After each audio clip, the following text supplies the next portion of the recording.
শুভ বিকেল। সকলকে মঙ্গলময় মঙ্গলবারের অনেক অনেক শুভেচ্ছা। মঙ্গল কখন হতে পারে? যখন আমাদের মনটা ভালো থাকবে এবং সেই সাথে স্বাস্থ্যটা ভালো থাকবে। স্বাস্থ্যটা যদি খারাপ থাকে তাহলে কিন্তু মনও ভালো থাকে না। তাই নিজের যত্ন আমাদের নিতে হবে। আমরা জানি যে আমাদের যতগুলো রোগ আছে বা চেনা জানা রোগ আছে, তার মধ্যে একটা নাম আমার মনে হয় চিকিৎসা শাস্ত্রে যারা আছে তারাও জানেন এবং আমাদের যারা সাধারণ মানুষ রয়েছেন, মাস পিপল রয়েছেন তারাও জানেন। উচ্চ রক্তচাপ আর ডায়াবেটিস। যাই হোক না কেন, এই ডায়াবেটিস দিবস কিন্তু গত 14 তারিখে ছিল, যেটা নিয়ে প্রথম আলোর অনেকগুলো আয়োজন ছিল। সেটার একটা ধারাবাহিকতায় আজকের এই আয়োজনে সকলকে স্বাগত জানাচ্ছি। আমি ডাক্তার নাদিয়া নিতুল। আমরা জানি ডায়াবেটিক্স এবং ডায়াবেটিক্সের সাথে অনেক রোগ জড়িত, এবং যদি কোনো একজন মানুষের একই সাথে ডায়াবেটিক্স এবং ক্যান্সার দুটো থাকে, তাহলে বিষয়টা কিন্তু আরো ভয়াবহ পর্যায়ে চলে যেতে পারে। তাহলে এই বিষয়টা নিয়ে আমাদের সচেতন হওয়াটা কিন্তু খুব দরকার। বলা হয়ে থাকে আরো কিছু বিষয় যে বিভিন্ন দেশে একটা সাম্প্রতিক জরিপ চালানো হয়েছে, যেখানে 2 কোটির মানুষের উপর জরিপ চালিয়ে গবেষকরা দেখেছেন টাইপ 1 এবং টাইপ 2 ডায়াবেটিক্স রোগীদের উল্লেখযোগ্য হারে ক্যান্সার হওয়ার একটা সম্ভাবনা আছে। এটা তো ছিল উপাত্ত, কিন্তু এটা নিয়ে কথা বলতে আমাদের আজকের এই বিশেষ আয়োজনে, যেটা আপনারা দেখতে পাচ্ছেন প্রথম আলোর ফেসবুক পেজ এবং ইউটিউব থেকে একই সাথে সরাসরি, যে বিষয়টাতে আমরা আলোকপাত করতে চাই ক্যান্সার ও ডায়াবেটিক্স, জটিলতা এবং করণীয়। এবং এই আলোচনায় আজকে আমাদের সাথে বিশেষ অতিথিরা রয়েছে। আমি কথা না বাড়িয়ে তাদেরকেই আমন্ত্রণ জানাচ্ছি বিষয়টাতে আলোকপাত করতে। ডাক্তার মুস্তাফা আজিজ সুমন ভাইয়া রয়েছেন আমাদের সাথে, কনসালটেন্ট রেডিয়েন্ট যে অঙ্কোলজি রয়েছে সেই রেডিয়েশন অঙ্কোলজি ডিপার্টমেন্টের। সেই সাথে ডক্টর মারুফা মুস্তারির আপু রয়েছে আমাদের সাথে, ডায়াবেটিক্স, থাইরয়েড, হরমোন এবং মেডিসিন বিশেষজ্ঞ। সেই সাথে রয়েছেন আমাদের সাথে medicine specialist doctor Swadesh Barman. আপনাদের সকলকে স্বাগত জানাচ্ছি আমাদের প্রথম আলোর এই আয়োজনে, Labaid cancer hospital and super speciality সেন্টারের সৌজন্যে ক্যান্সার এবং ডায়াবেটিক্সের জটিলতা এবং করণীয়। কেমন আছেন সবাই? ভালো। আপনি ভালো আছেন? জি, অনেক ধন্যবাদ।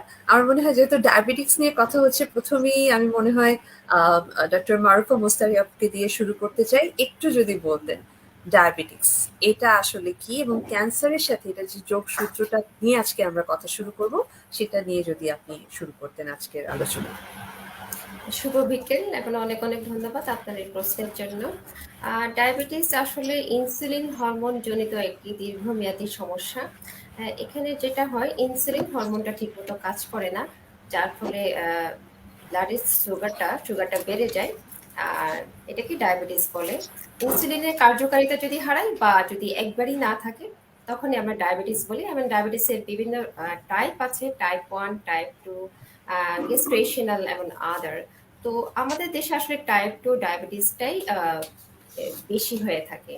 আর ক্যান্সারের সাথে সম্পৃক্ততা বলতে একটু বলি যে যাদের ক্যান্সার আছে তাদের দেখা গিয়েছে শতকরা 18 ভাগ ক্ষেত্রে আগে থেকেই ডায়াবেটিস ছিল। আবার যারা ক্যান্সারে আক্রান্ত, তাদের পরবর্তীতে ডায়াবেটিস হওয়ার ঝুঁকি কিন্তু আবার 6 গুণ বেশি। সুতরাং এইভাবে কিন্তু ডায়াবেটিস এবং ক্যান্সার, ডায়াবেটিসের যেমন আমরা জেনে থাকি বা জানি যে ডায়াবেটিসের বিভিন্ন রকম কমপ্লিকেশন হয়ে থাকে, যেমন হার্টের, কিডনির, চোখের। তবে ডায়াবেটিসের কিন্তু নিজেই আবার ক্যান্সারের সাথেও সম্পৃক্ত। ডায়াবেটিস রোগীদের ক্যান্সার হওয়ার ঝুঁকিও কিন্তু রয়েছে। আর সুতরাং একটা রোগীর ডায়াবেটিস এবং ক্যান্সার এই দুটি একসাথে চিকিৎসা করাটা খুবই একটা চ্যালেঞ্জিং ব্যাপার। অনেক অনেক ধন্যবাদ। আপনার কাছে আবার আসবো। এই মুহূর্তে আমরা ডক্টর মোস্তফা আজিজ সুমন ভাইয়ের কাছে চলে যেতে চাই, কনসালটেন্ট রেডিয়েশন অঙ্কোলজি। তো আমরা প্রথমে তো একজন ডায়াবেটিক্স নিয়ে বিশেষজ্ঞ যিনি, তার কাছ থেকে আমরা শুনলাম। এবার আপনার কাছে আসি, আপনি অঙ্কোলজিস্ট। একটু যদি বলতেন ক্যান্সারের কোন কোন পর্যায়ে ডায়াবেটিক্সটা কিভাবে আসলে সম্পৃক্ত এবং এটা কতটা ভয়াবহ আকার ধারণ করছে আমাদের বাংলাদেশের প্রেক্ষাপটে। ধন্যবাদ নাদিয়া। আমাদের এন্ডোক্রাইনোলজিস্ট ডাক্তার সাহেব যেটা বললেন যে ডায়াবেটিসের সাথে যদি ক্যান্সার থাকে, তাহলে ক্যান্সার চিকিৎসাটা আসলেই খুব জটিল হয়ে দাঁড়ায়। আমরা একটা সার্টেন পার্সেন্টেজ রোগী দেখি যারা ক্যান্সার চিকিৎসার সাথে জড়িত এবং তাদের প্রিভিয়াসলি তারা ডায়াবেটিস ডায়াগনোস থাকে। আবার আমরা দেখি যে কোনো পেশেন্ট ক্যান্সার চিকিৎসা শুরু করতে করতে ক্যান্সারের চিকিৎসার জটিলতার কারণে তার ডায়াবেটিস ডেভেলপ করে। অতএব ডায়াবেটিসটা ক্যান্সারের সঙ্গে দুইভাবেই সম্পৃক্ত। এখন আমি যদি বলি যে আমাদের ক্যান্সার চিকিৎসার সাথে আমরা ক্যান্সার চিকিৎসার সাথে পরিচিত কি দিয়ে, কেমোথেরাপি, সার্জারি, রেডিওথেরাপি। এখন ধরেন একটা রুগীর এক্সিস্টিং ডায়াবেটিস নিয়ে এসে আসলো, তাকে এখন ক্যান্সারের চিকিৎসা করতে হবে। তার ব্লাড সুগার যদি বেশি থাকে, এই রুগীকে কেমোথেরাপি দেওয়াটা চ্যালেঞ্জিং, কারণ কেমোথেরাপি দেওয়ার সময় আমরা অনেক সময় স্টেরয়েড ইউজ করি, সেটা আবার ডায়াবেটিসটাকে বাড়িয়ে দেয়। আবার এই রুগীর মানে চিকিৎসা পরবর্তীর যে জটিলতা, একটা রুগীকে কেমোথেরাপি দিতে গেলে যদি ডায়াবেটিস না থাকে আর একটা রুগী যদি ডায়াবেটিস থাকে, তার কেমোথেরাপি পরবর্তী জটিলতা অনেক বেশি হয়। এই রুগীটাকে যদি আপনি সার্জারিতে ট্রিট করতে চান, তাহলে ডায়াবেটিস তার জন্য বড় একটা জটিলতা, কারণ তার পোস্ট অপারেটিভ রিকভারি ডিপেন্ড করে এই সার্জারির ব্লাড সুগারের উপরে। আপনি যদি এই রুগীকে রেডিওথেরাপিতে ট্রিট করতে চান, রেডিয়েশন থেরাপি দেওয়ার আগে পক্ষে রুগীর ব্লাড সুগার বেড়ে যায়। আপনি যদি রুগীকে ইমিউনোথেরাপিতে ট্রিট করতে চান, সার্টেন ইমিউনোথেরাপি আছে যেগুলো আমরা টার্গেট ইউজ করি, সেগুলো দিতে গেলে ব্লাড সুগার বেড়ে যায়। অতএব আপনি একটা রুগী ডায়াবেটিস রুগী থাকে এবং আপনি জানেন যে ক্যান্সারের চিকিৎসা একটা হচ্ছে নিয়ম মাফিক চিকিৎসা, একটা সার্টেন ডেট পর আমরা কেমোথেরাপি দিতে হয় বা ট্রিটমেন্ট করতে হয়। চিকিৎসার সাথেই যদি ডায়াবেটিস বেড়ে যায়, তখন দেখা যায় ডায়াবেটিস কমানোর জন্যই আমাদেরকে ট্রিটমেন্ট টাইমটাকে থেকে শিফট করে যেতে হয়। অতএব ডায়াবেটিস রোগীর ক্যান্সার চিকিৎসা আসলেই জটিল এবং এটা একটা বহুমাত্রিক, এটা এককভাবে শুধু অনকোলজিস্টের পক্ষে সম্ভব না। আমরা অনেক সময় আমাদের যারা এন্ডোক্রাইনোলজিস্ট কলিগ আছেন, মেডিসিনের যারা কনসালটেন্ট আছে, তাদের কাছে সাথে সহযোগিতা নেওয়া হয়। বাট এক কথা আমি বলতে চাই যে ডায়াবেটিস রোগীর সাথে ক্যান্সার চিকিৎসা এটা একটা বহুমাত্রিক জটিলতা এবং এটা ট্রিটমেন্ট করাটা আসলে একটু কমপ্লিকেটেড। নাদিয়া, অনেক অনেক ধন্যবাদ আপনাকে সুমন ভাইয়া, আপনার কাছে আবারও আসবো। এবার আমি ডক্টর স্বদেশ বর্মন স্যারের কাছে চলে যেতে চাই, মেডিসিন স্পেশালিস্ট আপনি। তো আমি প্রথমে যেটা দিয়ে শুরু করছিলাম বর্মন ভাইয়া, সেটা হচ্ছে যে আমরা বলছেন যে টাইপ 1 টাইপ 2 ক্যান্সারের ঝুঁকি বাড়ে, ডায়াবেটিক্সের ঝুঁকি বাড়ে, এরকম একটা উপাত্ত এসছে 2 কোটি মানুষের উপর একটা সাম্প্রতিক গবেষণায়। এই বিষয়টা নিয়ে যদি আপনি একটু আলোকপাত করতেন। হ্যাঁ, বেসিক্যালি ক্যান্সার এবং ডায়াবেটিস পরস্পর সম্পর্কযুক্ত।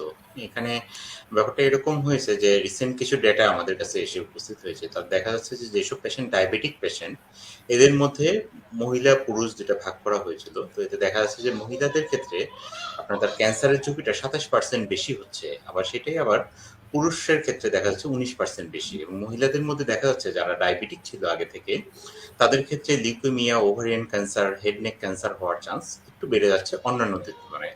তাহলে একটা ডায়াবেটিক পেশেন্টের ওভারঅলই আপনার ক্যান্সার হওয়ার ঝুঁকি নন ডায়াবেটিকের চাইতে বেশি পাওয়া যাচ্ছে। আবার পাশাপাশি যারা ডায়াবেটিক পেশেন্ট, এদের সাথে কমনলি থাকে মেটাবলিক সিনড্রোম থাকে, তার মানে এদের ওবেসিটি থাকে, হাইপারটেনশন থাকে, ডায়াবেটিস থাকে, এগুলো কমনলি থাকে, ডিসলিপিডিমিয়া থাকে। তো এইসব ক্ষেত্রে দেখা যাচ্ছে কি, যারা ওবেসিটি নিয়ে আছে তাদের এডিপোকাইন নামে একটা হরমোন রিলিজ হয়, যে কারণে দেখা যায় যে তার এটা আবার ক্যান্সারের কোষ তৈরিতে সহায়তা করে। তাহলে দেখা যাচ্ছে যে যারা ওবেসিটিতে ভুগছে, পাশাপাশি আপনার ডায়াবেটিকও, মানে যার ওজন বেশি প্লাস ডায়াবেটিক, তাদের ক্ষেত্রে ক্যান্সারের ঝুঁকি অন্যদের চাইতেও অনেকটা বেড়ে যাচ্ছে। এছাড়া আরো কিছু ব্যাপার আছে, যেমন ক্যান্সার চিকিৎসাতে কিছু ওষুধ ইউজ করা হয়, এবং নিউ জেনারেশন কিছু ওষুধ আছে, ইমিউনোথেরাপি বলা হয় সেগুলোকে, টার্গেটেড এজেন্ট। সেগুলো দেখা যাচ্ছে যে এগুলো আমাদের বডির যে ইমিউন সিস্টেমটাকে এটাকে বুস্ট আপ করে, যে আমার বডিতে যেরকম কোভিডে যেরকম আমরা ইমিউন সিস্টেমটাকে বুস্ট আপ করার জন্য আমরা বলি, এরকম ইমিউন সিস্টেমটাকে বুস্ট আপ করে, যে এটাকে আগিয়ে দেয় যাতে করে ক্যান্সার সেলগুলো ধ্বংস হয়ে যায়। তো অনেক সময় দেখা যায় যে এটার রেগুলেশনটা অত ভালো হয়ে ওঠে না, তখন দেখা যায় যে তাদের আবার টাইপ 1 ডায়াবেটিস হওয়ার চান্স বেশি থাকে। টাইপ 1 টাইপ 2 ডায়াবেটিস, বেসিক্যালি ডায়াবেটিসেরই দুইটা অংশ। সাধারণত ইয়ং জেনারেশনে 40-এর নিচে আসলে তখন টাইপ 1 ডায়াবেটিস সাধারণত হয়, এরা ইনসুলিনে ডিপেন্ডেন্ট থাকে। আর টাইপ 2 ডায়াবেটিস সাধারণত ইনসুলিনের জায়গায় সাধারণত শুরু করা হয় ট্যাবলেট দিয়ে। হ্যাঁ, এছাড়া সাধারণত ওবেস পেশেন্ট যারা থাকে, তাদের ক্ষেত্রে টাইপ 2 ডায়াবেটিস হওয়ার চান্স বেশি থাকে। আর যাদের ফ্যামিলি হিস্ট্রি থাকে, এরকম অনেকেরই আছে কিন্তু টাইপ 1 ডায়াবেটিস হয় বেশি। তো মোটামুটি এরকমই। আর ক্যান্সার ট্রিটমেন্টের সাথে ডায়াবেটিসের একটা মানে ওতপ্রোত সম্পর্ক আছে, কারণ ক্যান্সার ট্রিটমেন্টে যেটা মোস্তফা সুমন ভাই বললো, যে মানে আমরা স্টেরয়েড ইউজ করি, প্লাস আনকন্ট্রোল ডায়াবেটিস থাকলে পরবর্তীতে যে জটিলতাগুলো, সেগুলো অনেক বেশি হয়ে যায় আসলে। ধন্যবাদ। অনেক ধন্যবাদ আপনাকে। আমি আবার মারুফা আপুর কাছে চলে যেতে চাই। আপনি যদি একটু আলোকপাত করতেন, যাদের ইতিমধ্যে ডায়াবেটিক্স আছে তাদের ক্ষেত্রে কোন কোন ক্যান্সারের ঝুঁকি বা কোন কোন ধরনের ক্যান্সারগুলোতে আক্রান্ত হওয়ার সম্ভাবনা বেশি থাকে? জি, এখানে অলরেডি একজন বলেছেন, আমি ওনার কাছ থেকে এটা ডিটেলস জানতে চাবো, অনকোলজিস্ট ডক্টর সুমনের কাছ থেকে। তবে সব ধরনের ক্যান্সারের ঝুঁকি আছে।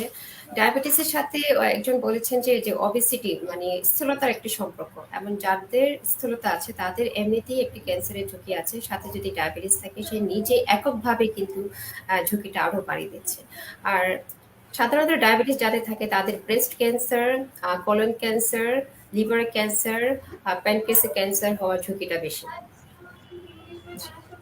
অনেক অনেক ধন্যবাদ। এবং এই মুহূর্তে আমি আমার মনে হয় সন্ধ্যার কাছে চলে যেতে চাই যে একটা পরিসংখ্যান আছে যে ক্যান্সারে যাদের ডায়াবেটিস আছে সেই সব পেশেন্টদের মধ্যে নারীদের বেশি আক্রান্ত হওয়ার সম্ভাবনা বেশি ডায়াবেটিক্সে। এটা নিয়ে যদি আপনি বিস্তারিতভাবে বলতেন, এবং যে প্রশ্নটা আমি করেছিলাম মারুফ আপুকে, আপনি যদি যেহেতু অনকোলজিস্ট আপনি যদি বলতেন আমাদের যে কোন কোন ধরনের ক্যান্সার গুলো হওয়ার সম্ভাবনা বেশি যাদের ইতিমধ্যে ডায়াবেটিস আছে। নাদিয়া, তুমি বেশ একটা ইম্পর্টেন্ট ইস্যুস রেজ করছো, সেটা হচ্ছে যে ডায়াবেটিস যদি থাকে, কারোর এক্সিস্টিং ডায়াবেটিস থাকে, তাহলে তাদের কোন কোন ক্যান্সার বাড়ার সম্ভাবনা। এর আগে আমরা বারবার একটা জিনিস বলছি, টাইপ 1 টাইপ 2টা কি, এটা একটু ক্লিয়ার করে দিই সাধারণ মানুষের জন্য। টাইপ 1 মানে হচ্ছে যে আমাদের শরীরে ইনসুলিন তৈরি হয় প্যানক্রিয়াস থেকে। যদি আমাদের শরীরে কোনোভাবেই ইনসুলিন তৈরি না হয়, কোনোভাবেই ইনসুলিন নাই, তার সমস্তটাই বাইরের থেকে নিতে হয় বা ইনজেক্টেবল, সেটাকে আমরা টাইপ 1 বলি। মানে তার শরীরে ইনসুলিন তৈরি করার কোনো ক্যাপাসিটি। আমি যদি কোনো ভুল বলি আমাদের এন্ডোক্রাইনোলজিস্ট আপনারা ঠিক করে দিবেন। আচ্ছা, আর টাইপ 2 মানে হচ্ছে যে তার ইনসুলিন কিছু তৈরি হচ্ছে, বাট সেটা অ্যাডিকুয়েট না। সেই জন্য আমরা বাইরে থেকে কিছু ওরাল ড্রাগস দিয়ে এটাকে সাপ্লিমেন্ট করার চেষ্টা করি, বা কোনো কোনো সময় এটার সাথে আমরা আরো কিছু ইনসুলিন দিয়ে অ্যাডজাস্ট করি। আমাদের যদি প্রথম সম্পৃক্ততা বুঝতে হয় যে টাইপ 1 ডায়াবেটিসের সাথে কিছু বেসিক ক্যান্সারের সম্পৃক্ততা আছে। একটা হচ্ছে সার্ভিক্যাল ক্যান্সার, আর একটা হচ্ছে স্টোমাক ক্যান্সার, আমরা সহজে এটাকে বলি সিএস। এখন সার্ভিক্স ক্যান্সার অবভিয়াসলি মহিলাদের হয়, এটা তো পুরুষের হয় না। আর স্টোমাক ক্যান্সার বাংলাদেশের ইনসিডেন্ট যদি আপনি দেখেন, স্টোমাক ক্যান্সার সবচেয়ে বেশি মহিলাদের মধ্যে হচ্ছে আমাদের দেশে। অতএব আমাদের দেশের স্ট্যাটিস্টিক্সে মহিলা ক্যান্সার টাইপ 1 যাদের আছে তাদের থেকে বেশি হবে, এটাই খুব স্বাভাবিক। এবার আসেন টাইপ 2-তে। টাইপ 2 যদি ডায়াবেটিস থাকে তাহলে তার কি কি ধরনের, আমাদের যে ডক্টর মারুফ অলরেডি বলেছেন, ওই ক্যান্সারগুলোই আসলে টাইপ 2 এর সাথে সম্পৃক্ত, যেমন breast, bladder, colon cancer, pancreatic cancer, liver cancer. এই ক্যান্সারগুলো আসলে টাইপ 2 যাদের ডায়াবেটিস থাকে তাদের হওয়ার সম্ভাবনা সাধারণ মানুষের থেকে বেশি থাকে। এর সাথে আরো একটা ইন্টারেস্টিং তথ্য দিই, শুধু বাড়ে না, ডায়াবেটিস থাকলে কোনো কোনো ক্যান্সার হওয়ার সম্ভাবনা কমেও যায়। এটা হচ্ছে প্রোস্টেট ক্যান্সার। ভেরি ইন্টারেস্টিংলি, যদি কারো ডায়াবেটিস থাকে তার প্রোস্টেট ক্যান্সার হওয়ার ইনসিডেন্স কমে যায়। হ্যাঁ, বাট তার মানে এই না যে কারো ডায়াবেটিস থাকে তার প্রোস্টেট ক্যান্সার হবে না, ব্যাপারটা না। বাট ইন জেনারেল পপুলেশনের থেকে যাদের ডায়াবেটিস থাকে তাদের প্রোস্টেট ক্যান্সার হওয়ার সম্ভাবনা কমে যায়। তো এটাই হচ্ছে ইন জেনারেল আমাদের স্ট্যাটিস্টিক্স। এবং যেহেতু মহিলাদের ক্যান্সার যেগুলো সেগুলো সরাসরি ডায়াবেটিসের সাথে একটু সম্পৃক্ত, সেই জন্য মহিলাদের মধ্যে একটু বেশি দেখা যায়। নাদিয়া, অনেক অনেক ধন্যবাদ আপনাকে। আমি আবার চলে যেতে চাই বর্মন স্যারের কাছে। আমরা ডায়াবেটিস টাইপ 1 টাইপ 2 কাদের হয় এটা বলছিলাম। যেই পেশেন্টদের মধ্যে ডায়াবেটিস আছে এবং ক্যান্সারের চিকিৎসা চলছে, আমরা জানি ক্যান্সার চিকিৎসায় বিভিন্ন ধরনের কেমোথেরাপি দেওয়া হয়ে থাকে, রেডিওথেরাপি দেওয়া হয়ে থাকে। এগুলো দেওয়ার ক্ষেত্রে ডায়াবেটিস বেড়ে যাওয়ার সম্ভাবনা আছে কি, বা একই সাথে সে ডায়াবেটিক্সের চিকিৎসাও চলছে যেটা লাইফস্টাইল, আবার ক্যান্সার চিকিৎসা চলছে, সেক্ষেত্রে কিভাবে আপনারা আসলে এই চিকিৎসা ব্যবস্থাটা ম্যানেজ করেন, এটা নিয়ে যদি একটু সামগ্রিক ধারণা দিবেন আমাদের। আচ্ছা, এখানে ব্যাপারটা হচ্ছে যে ক্যান্সার ট্রিটমেন্ট এবং ডায়াবেটিস ট্রিটমেন্ট দুটা পাশাপাশি চালিয়ে যেতে হয়, কারণ বেসিক্যালি দুইটাই কিন্তু একটা অলমোস্ট ক্রনিক ডিজিজ আসলে। এবং এখানে দেখা যায় ক্যান্সার ট্রিটমেন্টের মেইন যে স্টেজ, যেমন প্রথমে সার্জারি যদি বলি, সার্জারির ক্ষেত্রে অবশ্যই ডায়াবেটিস আনকন্ট্রোল থাকলে পরে খুবই সমস্যা, কি তার হিলিংটা ডিলে হতে পারে। সেই জন্য সার্জারির আগে অবশ্যই ডায়াবেটিস ওয়েল কন্ট্রোল থাকতে হয়, তারপরে সার্জারি করে রিকভারিটা একটা বড় ফ্যাক্টর। ক্যান্সার ট্রিটমেন্টের আরেকটা অংশ হচ্ছে কিমোথেরাপি। কিমোথেরাপিতে যেটা দেওয়া হয়, স্টেরয়েড জাতীয় ওষুধ দেওয়া হয় যাতে করে কিমোটা আমাদের বডিতে খুব সুন্দরভাবে স্যুট করে। তো সেক্ষেত্রে দেখা যায় যে যারা অলরেডি ডায়াবেটিক পেশেন্ট তাদের ব্লাড সুগার হঠাৎ করে রাইজ করে। কখন রাইজ করে? ধরেন আপনার কেমোথেরাপির আগের দিনও তার কন্ট্রোল ছিল, কিন্তু কেমোথেরাপি চলাকালীন সময় তার স্টেরয়েড ইউজ করার কারণে একদিন বা 2 দিনের জন্য হঠাৎ করে রাইজ করে। সেই সময়টাকে আমাদের ম্যানেজ করে দিতে হয় যে ওই সময়টা যেন সুগারটা খুব শার্প রাইজ না করে। পাশাপাশি আরেকটা প্রবলেম হয়, সেটা হচ্ছে রেডিয়েশন এবং কেমো যখন একসাথে চলে অনেকেরই দেখা যায় ডায়াবেটিসটা আনকন্ট্রোল হয়ে যায়। সেক্ষেত্রে কিন্তু কিছু রিসেন্ট ডেটা আসছে, বিশেষ ইন্ডিয়ান একটা ডেটা আসছে যে ইয়োগা থেরাপি, মানে এটা হচ্ছে অ্যাডজুভেন্ট, এটা আপনার কিন্তু মানে ইয়োগা হচ্ছে একটা অল্টারনেটিভ একটা অপশন, যাতে দেখা যাচ্ছে যে ডায়াবেটিস এবং হাইপারটেনশন এগুলো ওয়েল কন্ট্রোল হয়ে যাচ্ছে। এটা কিন্তু এসমোর জার্নালেও আসছে, বেশ রিনাউন্ড জার্নাল এটা। হ্যাঁ, এবং এর মধ্যে আবার দেখা গেছে যে ডায়াবেটিস পেশেন্টদের খাবারের ব্যাপারটা একটু খেয়াল রাখতে হয়। সেক্ষেত্রে যেমন ক্যান্সার পেশেন্ট অনেকেই আছে, দেখা যায় যে তার স্টোমাকের ক্যান্সার বা ধরেন আপনার তার ইসোফেগাসের ক্যান্সার, তারা দেখা যায় যে খেতেই পারছে না এখন টোটালি। সেক্ষেত্রে অনেকেরই দেখা যায় লিকুইড ডায়েটের উপর থাকতে হয়। তো এখন লিকুইড প্রোটিন টাইপের ডায়েট পাওয়া খুব কঠিন হয়ে যায়। তো অনেকে দেখা যায় কি যে কার্বোহাইড্রেট বন্ধ করে দেয়। মাঝে মাঝে কিছু কিছু ওয়েবসাইট ভিত্তিকেও তারা দেখে যে না, কার্বোহাইড্রেট খাওয়া যাবে না, এরকম হঠাৎ করে বন্ধ করে দেয়। তাতে কিন্তু তার হাইপোগ্লাইসিমিয়া হওয়ার চান্স থাকে, যে সে এমনিতেই ক্যান্সারের পেশেন্ট, তার মধ্যে যদি কার্বোহাইড্রেট থেকেও যদি সে এনার্জি না নিতে পারে, তখন তার দেখা যাচ্ছে সুগার লেভেল অনেক কমে যায়, পেশেন্টের হঠাৎ করে খারাপ হয়ে যাওয়ার চান্স থাকে। তাহলে যারা ক্যান্সারের পেশেন্ট তারা অবশ্যই একটা স্ট্যান্ডার্ড ডায়েট মেনটেন করবে, অবশ্যই এখানে একটা কার্বোহাইড্রেটের একটা অংশ থাকবে, তবে বেশি নয়। হ্যাঁ, দেখা যাচ্ছে যে গ্লুকোজের সাথে ক্যান্সারের একটা ভালো সম্পর্ক আছে। দেখবেন যে পেট সিটি স্ক্যান যেখানে করা হয় সেখানে গ্লুকোজের আপটেকটাকে ইউজ করা হয়, মানে ক্যান্সার কোষগুলো গ্লুকোজ পছন্দ করে, যদি সহজভাবে বলি আমরা। তার মানে কি আমরা গ্লুকোজ একদম টোটালি অফ করে দিব? ব্যাপারটা কিন্তু তা না। গ্লুকোজ টোটালি অফ করা যাবে না। আমার নিউট্রিশনের জন্য যতটুকু গ্লুকোজ দরকার, একটা ডায়াবেটিক পেশেন্টের যেরকম আপনার ডায়েট চার্ট দরকার তাই থাকবে, তবে আমরা ওভার গ্লুকোজ ইউজ করবো না। সেটা হচ্ছে ক্যান্সার পেশেন্টের জন্য একটা স্পেশাল কনসিডারেশন, যে আপনার যখন দেখা যাবে যে আপনি অন্য কিছুই খেতে পারছেন না, তখন প্রয়োজন হলে আপনার ড্রাগস দিয়ে আপনার সুগার কমায় নিয়ে আসতে হবে, কিন্তু কিছু তো খেতে হবে। সেক্ষেত্রে কিন্তু এবং গ্লুকোজ অ্যাভয়েড করা যাবে না, যদিও এটা ক্যান্সারের বৃদ্ধি ঘটাতে পারে, কিন্তু এটা আমার স্ট্যান্ডার্ড লেভেল রাখতেই হবে আমি মনে করি। অনেক ধন্যবাদ আপনাকে। আমার মনে হয় যে স্ট্যান্ডার্ড লেভেলে অবশ্যই আপনাকে রাখতে হবে।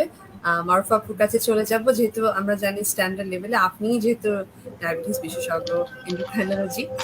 তো একটু যদি বলতেন, আমরা জানি যে লাইফস্টাইল মডিফিকেশন খুব গুরুত্বপূর্ণ ব্যাপার, এবং একই সাথে যখন আপনার ডায়াবেটিক্সের চিকিৎসা চলছে, সেই সাথে ক্যান্সারেও আক্রান্ত, তখন এটা আরো গুরুত্বপূর্ণ। আপনার কাছ থেকে একটু যদি আমরা জানি যে কিভাবে আসলে এটা করা সম্ভব, একটু ব্যালেন্স রাখা সম্ভব। জি, অনেক ধন্যবাদ।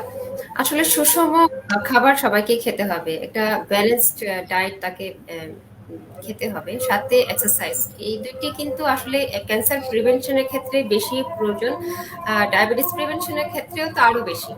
একটি মানুষ যদি সুষম খাবার খায়, ব্যালেন্সড ডায়েট খায় এবং যদি এক্সারসাইজ করে সাথে, বা কোনো রকম ফিজিক্যাল অ্যাক্টিভিটি যদি সাথে করে, তাহলে কিন্তু অনেক ধরনের কমপ্লিকেশন এড়ানো সম্ভব।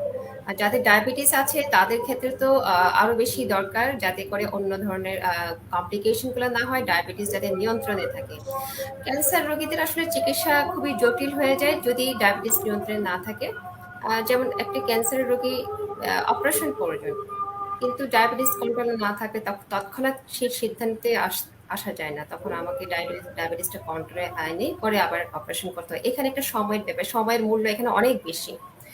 তাছাড়াও যারা ওষুধ পাচ্ছেন, ওষুধের কারণে, বিশেষ করে ক্যান্সারের রোগীরা যখন ওষুধ পায়, সে ওষুধের কারণে ডায়াবেটিস, বিশেষ করে স্টেরয়েড জাতীয় যারা মেডিসিন নিচ্ছেন, তাদের কিন্তু ডায়াবেটিস অনেক বেড়ে যায়।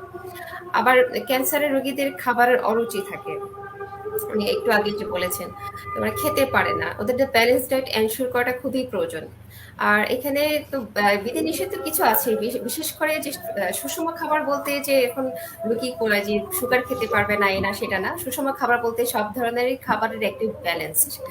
তো এখন আর তাছাড়া মনিটরিং একটা ব্যাপার আছে। ডায়াবেটিস হয়েছে, ক্যান্সারও আছে, কিন্তু রোগী ডায়াবেটিস কন্ট্রোলে আছে কিনা সেটা মনিটর করছে না, তাহলে কিন্তু বোঝা যাবে না যে ওনার ডায়াবেটিসটা কমে যাচ্ছে কিনা। যেহেতু খেতে পারছে না, আবার ওষুধের কারণে খাবার অরুচি থাকে, তাছাড়া সাথে কিন্তু অন্যান্য কমপ্লিকেশন, বিশেষ করে কিডনির সমস্যা থাকতে পারে, লিভারের সমস্যা থাকতে পারে। সবকিছু মিলে কিন্তু হাইপারগ্লাইসেমিয়া বা ডায়াবেটিস কমে যাওয়ার ঝুঁকিটাও অনেক থাকে। সুতরাং পেশেন্টকে আসলে বলতে হবে যে অল্প অল্প বারে বারে খাওয়ার জন্য, যাতে করে হাইপোগ্লাইসেমিয়া না হয়, একই সাথে ডায়াবেটিসটাও নিয়ন্ত্রণে থাকে। অনেক ধন্যবাদ আপনাকে। আমি আবার সুমন ভাইয়ের কাছে চলে যেতে চাই।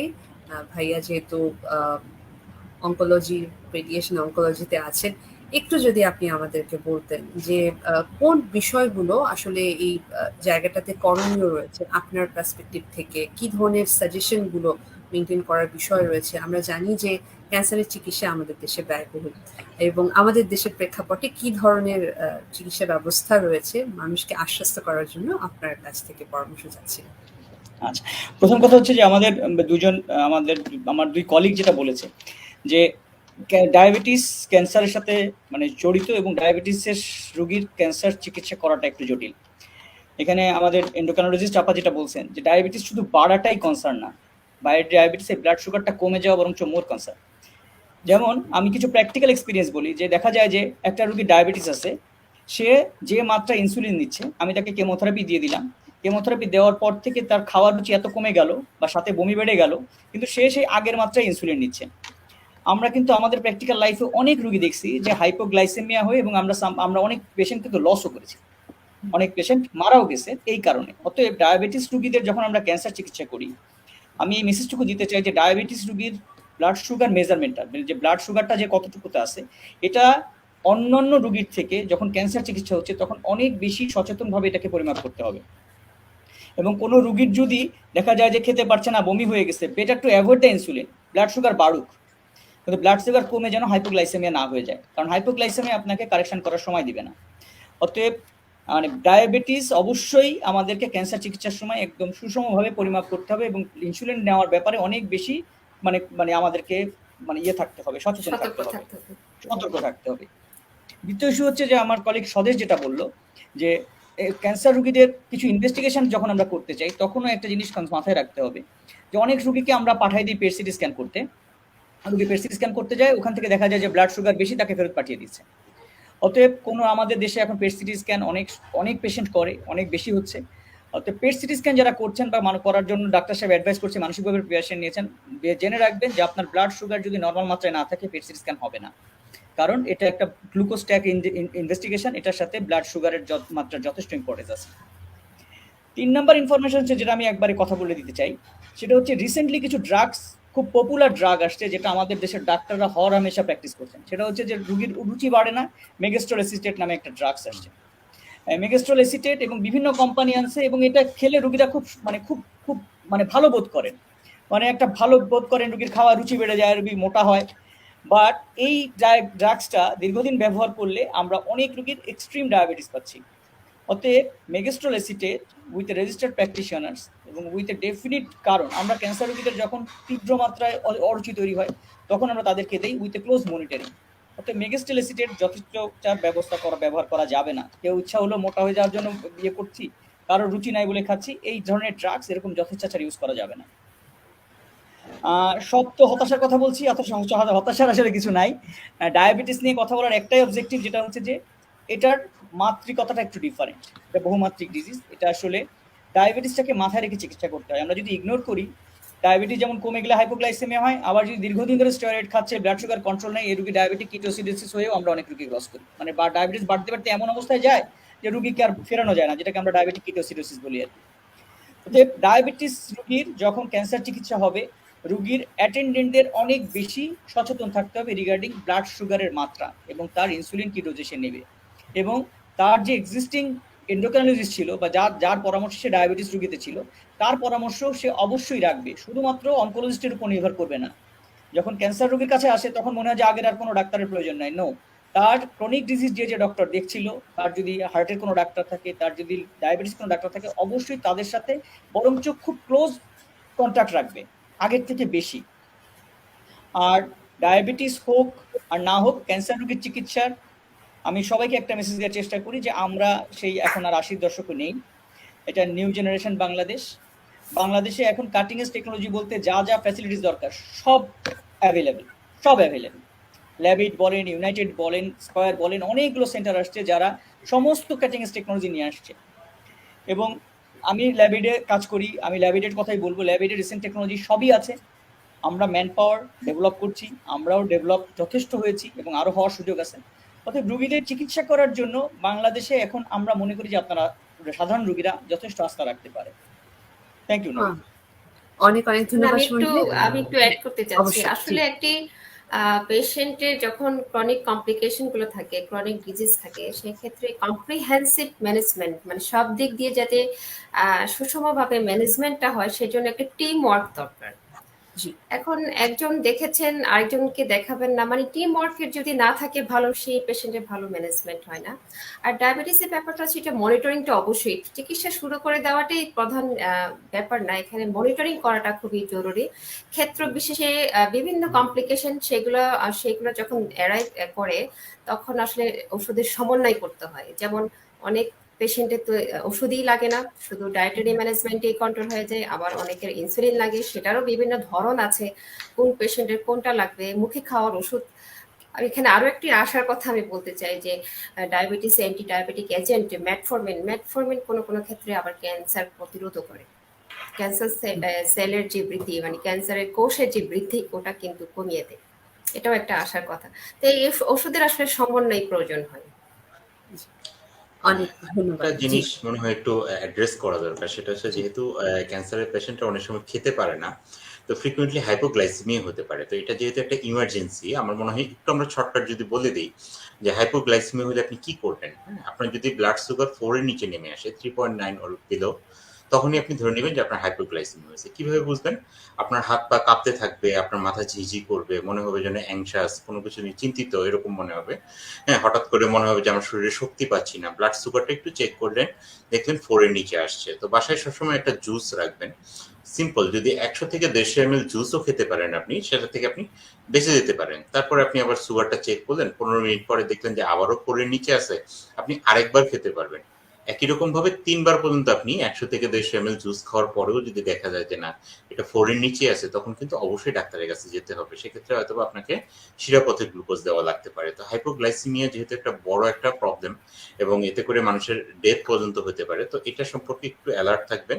আরেকটা হচ্ছে যে কিছু কিছু পেশেন্ট প্রোস্টেট ক্যান্সারের ট্রিটমেন্টের সময় এবং কিছু কিছু সময় লিম্ফোমা ট্রিটমেন্টের সময় স্টেরয়েড জাতীয় ড্রাগ কিন্তু অ্যান্টি ক্যান্সার হিসেবেই কাজ করে। তো সেই রোগীদের কুশিং সিনড্রোম ডেভেলপ করছে কিনা সেটা একটু খেয়াল রাখবেন, যে দীর্ঘদিন তারা দেখা যাচ্ছে স্টেরয়েড খাচ্ছে, প্রেডনিসোলন জাতীয় ওষুধ খাওয়া লাগছে, দেখা যায় যে অনেকের শরীর মোটা হয়ে যাচ্ছে, আপনার খাবার রুচি বেড়ে যাচ্ছে, শরীরে লাল লাল দাগ পড়ে যাচ্ছে, তাহলে বুঝতে হবে কি যে আমার কিছু কিছু সাইড ইফেক্ট আসা শুরু করছে। আমার তখন দেখবেন যে আপনার ডায়াবেটিস ডেভেলপ করে গেছে, হয়তো আপনি ডায়াবেটিক ছিলেন না, কিন্তু ডায়াবেটিক ডেভেলপ করে যেতে পারে। এদের আবার হাড়ের প্রবলেম হতে পারে, ক্যালসিয়ামের প্রবলেম হতে পারে। তো এই জিনিসগুলো আপনারা যখন একটা লং টাইম কোনো স্টেরয়েড জাতীয় ওষুধ আপনাকে খেতে হবে, এটা ক্যান্সারের ওষুধের ট্রিটমেন্ট হিসেবেই হোক বা অন্য কোনো কারণে হোক, অবশ্যই আপনারা কোনো একটা মেডিসিন অথবা এন্ডোক্রাইনের যদি যে কোনো ডক্টরের সাথে আপনি একটু যোগাযোগ করে নেবেন যে আপনার এই সাইড এফেক্ট গুলো আসতেছে কিনা। ধন্যবাদ। অনেক ধন্যবাদ। আমরা আমাদের আয়োজনের শেষ পর্যায়ে আছি। যারা এই মুহূর্তে আমাদের সাথে ফেসবুক লাইভ এবং সেই সাথে ইউটিউবে রয়েছেন প্রথম আলো, তাদের সকলকে ধন্যবাদ। কিছু কোয়েশ্চেন ছিল, আমি মনে হয় কয়েকটা প্রশ্ন জেনে নিই, যে কেউই উত্তর দিতে পারেন। বর্মন স্যার, আমার পাপু অথবা সুমন ভাই, যে কেউ উত্তর দিতে পারেন। রাজীব খান তৌসিফ তিনি বলেছেন যে আমার রক্তের সুগার 3 মাসে 9.9 হেমা, IR 1.7C এবং পেপটাইড আছে 12, ফাস্টিং ইনসুলিন 6.5 এ। আমার করণীয় কি? আমার বয়স 28, উচ্চতা 6 ফিট, ওজন হচ্ছে 68 কেজি। তার বয়স কম, কিন্তু তার ডায়াবেটিসটা 3 মাসের গড় হিমোগ্লোবিন A1C 9%, এটাই মনে হয় বোঝাতে চেয়েছেন। পরের অংশটুকু আমি বুঝতে পারিনি। আসলে তার ডায়াবেটিসটা মোটেই নিয়ন্ত্রণে নাই। নিয়ন্ত্রণে আসার জন্য তাকে যে জীবন ব্যবস্থাপনার যে ধাপগুলো আছে সেটি মেনে চলছে কিনা, বিশেষ করে সুষম খাবার, এক্সারসাইজ উনি করছে কিনা, সাথে উনি কি ওষুধ পাচ্ছেন সেটার সমন্বয় করেছেন কিনা, ডোজটা চেয়ে বাড়ানো হয়েছে কিনা, এই ক্ষেত্রে তাকে অবশ্যই ডাক্তারের পরামর্শ অনুযায়ী এগুলো সমন্বয় করে নিতে হবে। জি, অনেক ধন্যবাদ। আমার মনে হয় প্রাসঙ্গিক প্রশ্নগুলো যারা করেছিলেন, টাইপ 1 টাইপ 2 ডায়াবেটিস কি, ডায়াবেটিসের চিকিৎসা কি, সেটা নিয়ে সামগ্রিকভাবে আমাদের আজকের অতিথিরা বলে দিয়েছেন। আমি সবার থেকে সম্পূর্ণ বক্তব্য নিব। প্রথমে সুমন ভাইয়ের কাছে যাবো। আজকে যে বিষয়টা নিয়ে diabetic cancer hospital and super speciality সেন্টারের আয়োজনে আমরা ক্যান্সার ডায়াবেটিস জটিলতা করণীয় শুনছিলাম, শেষ কিছু কথা যারা শুনছিল দেখছিল তাদের যদি সুমন ভাই বলতে চান। ক্যান্সার রোগী যাদের ডায়াবেটিস আছে তাদের একটাই বিষয় যে যখন আপনি ক্যান্সার চিকিৎসা নিচ্ছেন, ডায়াবেটিসের প্রতি বাড়তি যত্ন নিতে হবে। আপনার ডায়াবেটিস যে ডাক্তার আছেন তার পরামর্শে আপনি থাকবেন। ক্যান্সার চিকিৎসা ডায়াবেটিস রোগীর জন্য আলাদা কোনো আউটকাম ক্যারি করে না। আমরা ডায়াবেটিস রোগীর যে যতটুকু সুস্থ হওয়ার সম্ভাবনা আছে, একটা সাধারণ রোগীর সম্ভাবনা আছে, বাট ট্রিটমেন্টকালীন সময়ে ডায়াবেটিসটাকে ফোকাস করতে হবে। আর ক্যান্সার চিকিৎসা এখন অনেক অনেক দূর এগিয়েছে, অতএব ডায়াবেটিস থাকলেও আপনার চিকিৎসা করে সুস্থ হওয়ার সম্ভাবনা যথেষ্ট। অতএব আমার একটাই মেসেজ যে খুব বেশি হতাশা হওয়ার কোনো দরকার নাই। ডায়াবেটিস থাকলেও আপনার ক্যান্সার আরোগ্য হওয়া সম্ভব। Thank you. অনেক ধন্যবাদ। মারুফা মুস্তারি আপু, আপনার কাছে যাচ্ছিলাম শেষ কিছু কথা আমি আমরা। এখানে একটু ব্যতিক্রম একটু করতে চাচ্ছি। আসলে হুম, ক্যান্সার এবং ডায়াবেটিস যাদের দুটি আছে তাদের দেখা গেছে ক্যান্সারের কারণে মৃত্যু হার যতটুকু, ডায়াবেটিস থাকার কারণে তার মৃত্যু হার কিন্তু শতকরা 30 থেকে 50 ভাগ বেশি। তার মানে তাকে ডায়াবেটিস অবশ্যই নিয়ন্ত্রণে রাখতে হবে। এছাড়াও ডায়াবেটিস চিকিৎসার ক্ষেত্রে বিভিন্ন প্রতিবন্ধকতা সৃষ্টি করে। সেটাকে মেনে নিয়ে ওনাকে চিকিৎসাটা করতে হবে। তবে এখানে হতাশ হওয়ার কিছু নেই। আমার কলিগ বলেছেন তাকে ডাক্তারের পরামর্শ অনুযায়ী চলতে হবে এবং নিজের যত্ন নিজেকে নিতেই হবে। অনেক ধন্যবাদ। ডক্টর স্বদেশ বর্মন স্যারের কাছে চলে যাই। আমি এখানে ধন্যবাদ জানাবো আমি অবশ্যই Labaid cancer hospital and super specialist centre, কারণ এখানে তারা একটা মাল্টিডিসিপ্লিনারি অ্যাপ্রোচ এখানে চালু করেছে, যেটা আসলে খুব বিরল। আপনার ক্যান্সার হয়েছে, আপনি একটা ক্যান্সার হসপিটালে আসছেন, কিন্তু পাশাপাশি আপনি একই সাথে একজন এন্ডোক্রাইনোলজিস্ট পাচ্ছেন, একজন মেডিসিন স্পেশালিস্ট পাচ্ছেন, একজন রেডিয়েশন অনকোলজিস্ট পাচ্ছেন, এবং আমাদের এখানে কিন্তু টিম অ্যাপ্রোচে কাজ করা হয়। যে কোনো কিছুর জন্য আপনার দেখা যাচ্ছে যে একসাথে একটা বোর্ড মিটিং করার সুযোগ আছে, এবং আমাদের দেখবেন যে এই টেলিকমিউনিকেশনের জন্য আমাদের নিজেদের মধ্যে কিন্তু ইন্টারকমও আছে। যে কোনো একটা প্রবলেম হচ্ছে, ঠিক আছে স্বদেশ, আমরা এটা কি করা যায়, বা ভাই এটা কি করা যায়, মানে আমাদের মধ্যে একটা ইন্টারাকশন করার সুযোগ আছে। সো একটা ক্যান্সার পেশেন্ট যদি ম্যাক্সিমাম এই ইউটিলিটি পেতে চায়, ম্যাক্সিমাম আউটকাম পেতে চায়, সেক্ষেত্রে কিন্তু তার মাল্টিডিসিপ্লিনারি অ্যাপ্রোচে গেলে আপনার কাজগুলো অনেক বেশি সহজ হয়, ডিজিজ কন্ট্রোলটা অনেক বেশি কমফোর্টেবল হয় বলে আমি মনে করছি। তো সবাইকে ধন্যবাদ জানাচ্ছি। অনেক ধন্যবাদ। এবং আমার কাছে মনে হলো আজকের এই চমৎকার সামগ্রিক আলোচনা একটু করে দিয়ে আমাদের সাথে ডক্টর মোস্তফা আজিজ সুমন ভাই ছিলেন, যিনি consultant radiation oncology. Doctor Marufa Mustari আপু ছিলেন আমাদের সাথে, ডায়াবেটিস, থাইরয়েড, হরমোন এবং মেডিসিন বিশেষজ্ঞ। এবং ডক্টর স্বদেশ বর্মন ভাইয়া ছিলেন আমাদের সাথে, medicine specialist, diabetic cancer hospital super speciality centre. আমার কাছে মনে হয় যে ডায়াবেটিক্স এবং ক্যান্সার একই সাথে এই জটিল রোগ দুটো থাকলে অবশ্যই সমন্বয়ের প্রয়োজন। তাই অবশ্যই যারা বিশেষজ্ঞ রয়েছে এবং আমাদের বাংলাদেশের চিকিৎসা ব্যবস্থা যেহেতু এত দূর আন্তর্জাতিক মানের, বিশ্বমানের চিকিৎসা ব্যবস্থা রয়েছে, তাই আমাদের চিকিৎসকদের উপর, ফ্রন্টলাইন সোলজারদের উপর আস্থা রাখুন। করোনাকালীন সময়ে আমরা কিন্তু বুঝতে পেরেছি যে আমাদের চিকিৎসকরা কতটা দক্ষ। বিশ্বের দেশগুলো যেখানে আসলে হেরে যাচ্ছিল, আমরা যদি সেখানে তাদের জন্য দৃষ্টান্ত হতে পারি, তাহলে আমার মনে হয় ক্যান্সার, ডায়াবেটিস একই সাথে হোক, এই জায়গাটা আমরা জয় করতে পারবো। হেরে গেলে চলবে না, আমাদের এগিয়ে যেতে হবে। যেহেতু সারা বিশ্বের একটা পরিসংখ্যানই বলা হয়েছে যে প্রতি 11 জন মানুষের 1জন মানুষের ডায়াবেটিক্স আছে, এরকম একটা পরিসংখ্যান এসেছে, যেটা কিন্তু খুব ভয়াবহ। নিয়ন্ত্রিত জীবনযাত্রা আপনাকে এখান থেকে কিন্তু বের করে আনতে পারে। আপনাদের সকলকে ধন্যবাদ আজকের এই বিশেষ আয়োজন ক্যান্সার ও ডায়াবেটিস জটিলতা ও কারণ আমাদের প্রথম আলোর সাথে থাকার জন্য, এবং ল্যাবেট ক্যান্সার হসপিটাল সুপার স্পেশালিটি সেন্টারকে অনেক ধন্যবাদ সবসময় আমাদের প্রথম আলোর এই বিশেষ আয়োজনগুলোতে আমাদের সাথে থাকার জন্য। সকলকে অনেক ধন্যবাদ। সুস্থ থাকুন, ভালো থাকুন এবং বাইরে গেলে অবশ্যই স্বাস্থ্যবিধি মেনে চলুন। আজকের মতো ডক্টর নাদিয়া নিতু নিচ্ছি বিদায়।